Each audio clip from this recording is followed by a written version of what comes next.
राम राम दोस्तों आज की निफ्टी आंसर की वीडियो में आपका स्वागत है। तो दोस्तों मैं आपको पहले ही बोल देना चाहता हूं कि आपको ना पेन और कॉपी जरूर लेके बैठना। आज जो मार्केट में हुआ है ना उसके मैं आपको नोट्स बनवा दूंगा और जो आज मैं आपको स्ट्रेटेजी बताऊंगा ना वो दोस्तों आपको कल यूज करनी है और उसे बैक टेस्ट करना है, क्योंकि दोस्तों ये स्ट्रेटेजी ना आपके लिए एक वरदान साबित होने वाली है। तो दोस्तों वीडियो को आप अंत तक जरूर देखिएगा। तो चलिए दोस्तों अब अपना वीडियो शुरू करते हैं। तो देखो दोस्तों मार्केट सबसे पहले एक एंगल्फिंग कैंडल बनाता है। मार्केट की ओपनिंग गैप अप होती है और गैप अप दोस्तों इसलिए ओपन होती है क्योंकि देखो मैं अगर मार्केट में ना 1 आवर टाइम फ्रेम कर दूंगा, देखो आप 1 आवर टाइम फ्रेम में आपको टेलीग्राम पर बता दिया कि देखो ये कैंडल्स ग्रोइंग हो रही है, मतलब जो भी पिछली कैंडल है ना उससे साइज बढ़ती जा रही है। और मैंने आपको बोला था कि एक वीडियो में सेपरेट वीडियो में बताया था मैंने आपको कि ग्रोइंग कैंडल्स का मतलब होता है कि बायर कंट्रोल में। देखो ये कैंडल छोटी, फिर ये उससे बड़ी, फिर ये उससे बड़ी, फिर ये उससे बड़ी, कैंडल्स की साइज बढ़ती जा रही है। इसका मतलब है कि बायर अभी कंट्रोल में।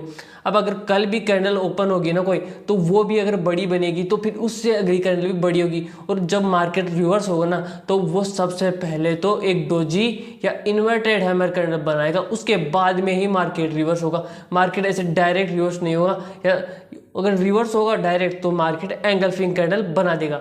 तो इसके बाद में अब हम 1 आवर टाइम फ्रेम करके देखते हैं। तो दोस्तों 1 आवर टाइम फ्रेम में ना अभी तक तो एक भी रेड कैंडल ना ग्रीन कैंडल के नीचे क्लोज नहीं हुई। इसका मतलब तो है कि बायर अभी भी कंट्रोल में है। जब कोई एक ग्रीन कैंडल के नीचे रेड कैंडल क्लोज हो जाएगी ना उसी के बाद में हम मानेंगे कि हाँ अब सेलर्स की मार्केट में एंट्री हो चुकी है। तो ये जो आज कंसोलिडेशन हुआ है वो सभी ये सब प्रॉफिट बुकिंग हुई है ना उसकी वजह से हुआ था। तो हो सकता है कि कल मार्केट ना तो डाउन जाए, तो वो हम कल के प्राइजेक्शन के हिसाब से देखेंगे, क्योंकि मार्केट ने ना ये देखो ये इन्वर्टेड हैमर कैंडल बनाई है और इसके नीचे कोई भी कैंडल क्लोज होगी ना तो हो सकता है कि कल मार्केट टूटे। तो अब हम अपना 5 मिनट का टाइम फ्रेम खोल लेते हैं। तो दोस्तों पहली candle engulfing green candle open होती है। इसके बाद में दोस्तों एक और ग्रीन कैंडल ओपन होती है।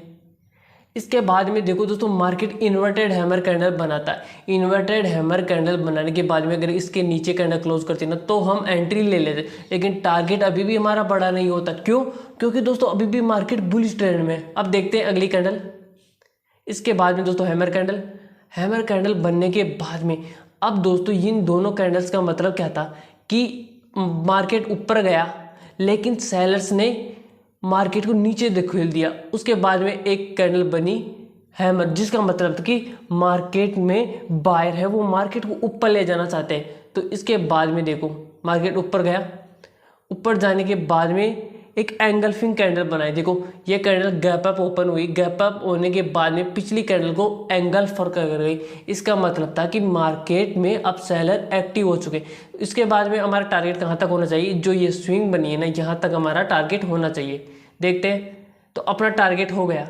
टारगेट होने के बाद में अब हमें एक स्विंग मिल गई, हमें ये वाली स्विंग मिल गई, ठीक है। हमें सपोर्ट और रेजिस्टेंस अभी पता नहीं है, तो स्विंग मिलने के बाद में हमें ना एक फिबोनाची ड्रॉ कर लेना। देखो तो ये मैंने फिबोनाची ड्रॉ कर लिया। देखो दोस्तों अब फिबोनाची ड्रॉ करने के बाद में मेरे को ये सपोर्ट मिल जाता है। फिबोनाची का मतलब होता है रिट्रेसमेंट। मार्केट यहाँ पर आके कोई भी बुलिश कैंडल बनाता ना तो हम बाय कर लेते, लेकिन अभी तक मार्केट यहाँ पर आया नहीं है। तो ये एक हमें रेंज मिल गई है जो मैं अब ड्रॉ कर लेता हूँ। तो मैं यहाँ पर एक दोस्तों चैनल ड्रॉ कर लेता हूँ। तो हमें दोस्तों ये फिबोनाची का ये सपोर्ट मिल गया। अब आगे हम देखते हैं। अगली कैंडल ऊपर गई और ऊपर जाने के बाद में देखो दोस्तों हमें एक तो ये ट्रेड लाइन मिल गई। अब आप सप्लाई और डिमांड के हिसाब से देखो, यहाँ पर एंगल्फिंग कैंडल बनाई, बहुतों ने सेल करा है ना तभी ये एंगल्फिंग कैंडल बनाई है। और एंगल्फिंग कैंडल बनाने के बाद में सब ने अपना एसएल यहाँ पे रख रुका था। अब जब मार्केट ऊपर गया तो सबका एसएल हिट हुआ। मार्केट में ये ना एसएल हंटिंग होता है पूरा। मार्केट में ये एसएल हंटिंग करवाई गई और एसएल हंटिंग करवाने के बाद में जब मार्केट वापस नीचे आता ना तो बहुत तेज गिरता, क्योंकि वो एक एसएल हंटिंग हो चुकी है। जो अब जो भी होंगे ना वो बड़े जो फर्म्स होती हैं ना, जो बड़े बॉय होते हैं ना, वो बड़े बॉय खेलेंगे अब मार्केट में। जो छोटे रिटेलर थे उन्होंने तो उन्हें निकाल दिया। ठीक है दोस्तों, अब हम एक ट्रेड लाइन ड्रॉ कर लेते हैं। यहाँ पर जो ये ट्रेड लाइन बनी है ना ये ड्रॉ कर लेते हैं। जब इसके नीचे मार्केट आएगा तो हम बाय कर लेंगे। तो ये दोस्तों हमने एक ट्रेड लाइन ड्रॉ कर ली, और ट्रेड लाइन ड्रॉ करने के बाद में जो हमारा नीचे सपोर्ट है ना, टारगेट हमारा सपोर्ट तक का होना चाहिए। जो ये रिट्रेसमेंट है फिबोनाची को, वहाँ तक हमारा टारगेट होना चाहिए। और अब मैं फिबोनाची को भी किसका लेता हूँ, क्योंकि मार्केट अब ऊपर जा चुका, ठीक है। अब देखते हैं, अगली कैंडल नीचे क्लोज कर दी, क्लोज करते ही मेरी एंट्री बन जाएगी। अब देखो दोस्तों, मार्केट आ रहा है, एक एक कैंडल बनाते, अभी तक हम एग्जिट नहीं होंगे। एंगल्फिंग कैंडल, एक और बड़ी एंगल्फिंग कैंडल। अब देखो दोस्तों, कौन सी कैंडल बनाई, हैमर कैंडल। हैमर कैंडल बनाई, फिर मार्केट नीचे आ गया। जब हैमर के ऊपर कैंडल क्लोज करती ना, तब हम एंट्री लेते हैं। अब यहाँ पे देखो दोस्तों, कैंडल गैप अप ओपन हुई, और गैप अप होने के बाद में मार्केट का जो 50% है ना रेड कैंडल का, उसका खा गई। तो ये मैंने एक पार्सिंग लाइनिंग कैंडलस्टिक में आपको बताया था। अब आपको ये नोट्स भी मैंने बहुत बार लिखा चुका हूँ कि जब भी कोई कैंडल बनती है ना, उस कैंडल का रेड कैंडल अगर मान लो बनी है, तो उसके अगर गैप अप अगली कैंडल ओपन होती है ग्रीन, और उसका 50% खा जाती है ना, तो वो बहुत ही, क्योंकि देखो सेलर आ गए मार्केट में। अब अगली कैंडल यहाँ पर ओपन होने के बाद में नीचे आनी चाहिए थी, लेकिन फिजियोलॉजी ये है कि जो अगली कैंडल है ना गैप अप ओपन हुई, इसका मतलब था कि मार्केट में बायर थे, और जो 50% था ना उसका भी खा गई।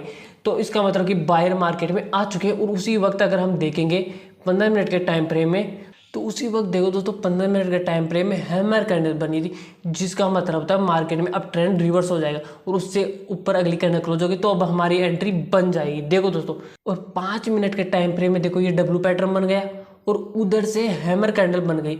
अब ये कैंडल जब ऊपर क्लोज करिए ना, तो हमारी एंट्री बन जाएगी। और जो फिबोनाची का रिट्रेसमेंट है ना, उसका सपोर्ट भी यहाँ तक आ रहा है, तो हमें मल्टीपल कन्फर्मेशन मिल चुकी है। अब देखते हैं दोस्तों, अगली कैंडल गैप अप ओपन हुई, और हमारा टारगेट जो यहाँ पर ये स्विंग बनी है ना, क्योंकि ये मार्केट हो सकता है कि यहाँ पे ये इसको रिट्रेस करने जा रहा हो, तो हमारा टारगेट यहाँ तक का होना चाहिए, ठीक है दोस्तों। अब देखते हैं आगे, एक और कैंडल गैप अप, मार्केट ऊपर जा रहा है, और हमारा टारगेट हिट हो गया। और ये कैंडल देखो गैप डाउन ओपन हुई है, लेकिन इसके नीचे क्लोज हो जाएगी, तब हम एग्जिट हो जाएंगे।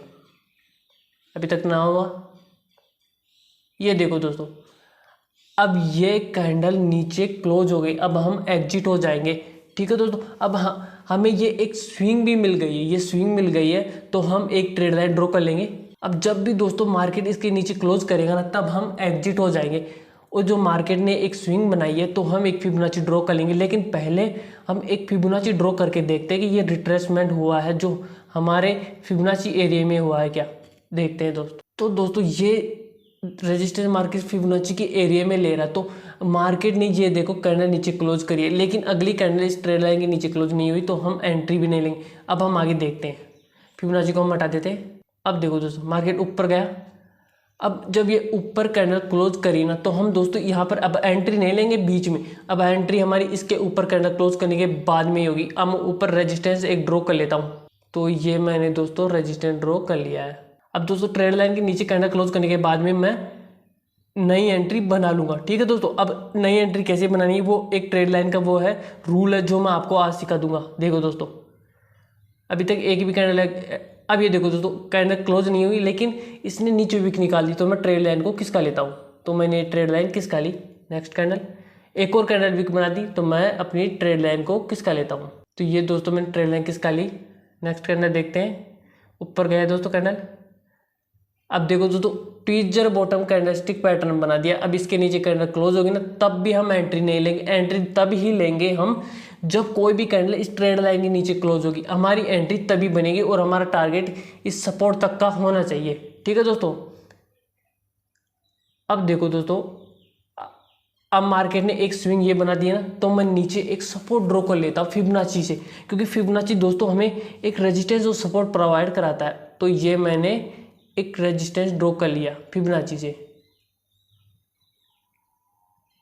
तो ये दोस्तों हमारा सपोर्ट का काम करेगा।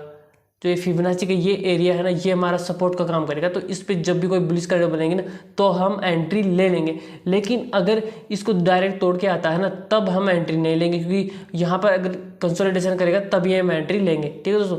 अब ये कैंडल नीचे क्लोज कर गई, अब दोस्तों कैंडल क्लोज कर गई ना, तो अब आप एंट्री ले सकते हो। टारगेट आपका यहाँ तक का ही होना चाहिए, ठीक है दोस्तों।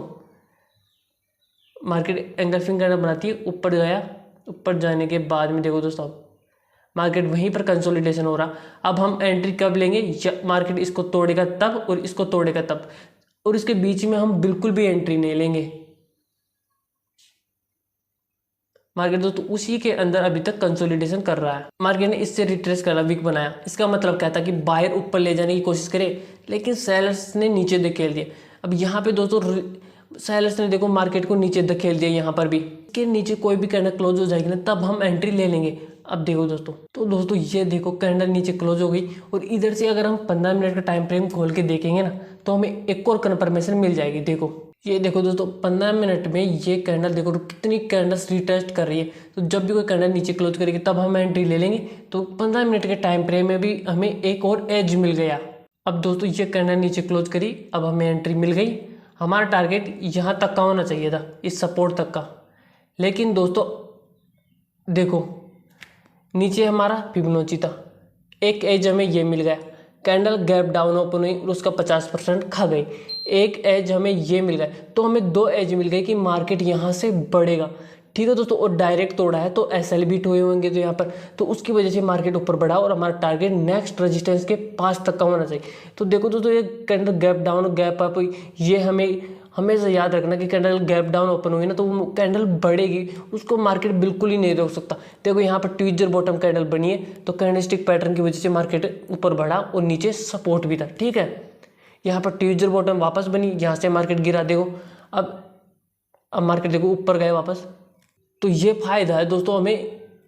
अब ये देखो अगली कैंडल दोस्तों, कैंडल गैप डाउन ओपन हुई है और उसका 50% खा गई, और इन्वर्टेड हैमर कैंडल भी बनी है, और फिबोनाची का ये एरिया भी है। तो देखो दोस्तों, यहाँ से मार्केट अब गिर रहा, तो हमें कैंडल गैप डाउन और गैप अप का विशेष तौर से ध्यान रखना। तो उम्मीद है दोस्तों आपको वीडियो पसंद आई होगी। तो दोस्तों वीडियो पसंद आई हो तो लाइक कर देना और हमारे चैनल को सब्सक्राइब कर देना। और दोस्तों मैं फिबोनाची आपको और भी अच्छे से सिखा दूंगा। ठीक है दोस्तों, धन्यवाद।